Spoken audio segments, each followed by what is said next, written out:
Welcome to Who's Who in the New England Fisheries, your 4-minute guide to the players. Let's get right to it and begin with the fish. Without them, everyone else can just go home.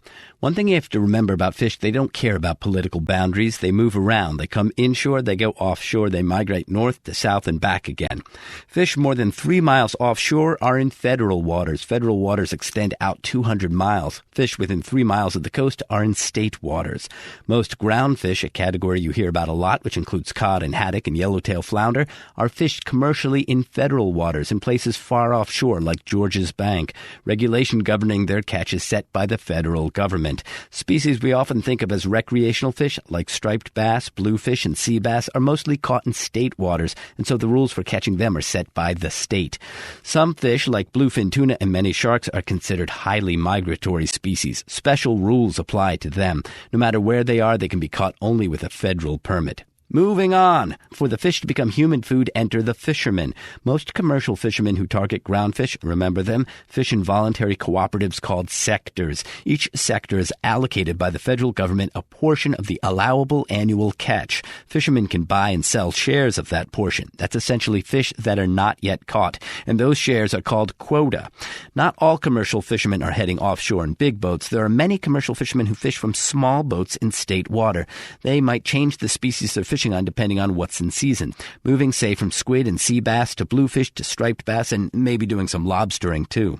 Commercial fishermen are the only ones allowed to provide the seafood that goes to retail fish stores and restaurants where the non-fishing public can buy and enjoy eating it. Recreational fishermen include anyone fishing for his or her own pleasure. In Massachusetts, all saltwater recreational fishermen over 16 must have a state fishing permit. It costs $10 unless you're over 60, in which case it's free. You can buy a permit online at the mass.gov website. Moving on, high acronym alert. Fishing is regulated by various government bodies depending on where the fishing is done. Let's start way offshore in federal waters. The National Oceanic and Atmospheric Administration, also called NOAA, is a federal scientific agency that does weather forecasting, but a lot of other stuff too. Includes a division called the National Marine Fisheries Service, also known as NMFS. Its job is to study, manage, and protect marine resources like the fish.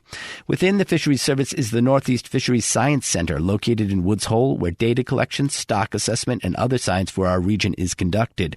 This science information is given to the New England Fishery Management Council, an important body which is independent of NOAA. It uses the science to recommend fishing regulations, like how many pounds of Georges Bank cod can be caught this year. The recommendations go to the Northeast Regional Office, often called NERO, which is a part of NOAA and is located in Gloucester. NERO officially sets fishing regulations according to federal law, which mandates, among other things, that the fisheries must be sustainable. But what about rules for those fish nearby in state waters? Well, wouldn't you know it, they belong to another government body. It's called the Atlantic States Marine Fisheries Commission. Too bad for them. They don't have a cutesy acronym. The commission is made up of the 15 Atlantic states. They set yearly catch limits for most of the fish that migrate along the coast. Remember the striped bass and bluefish? They also set limits for species like eels and lobsters. 24 species in all. Each of the 15 states gets a portion of the yearly catch for an individual species. Massachusetts manages its portions through its Division of Marine Fisheries, often dividing them between recreational and commercial fishermen.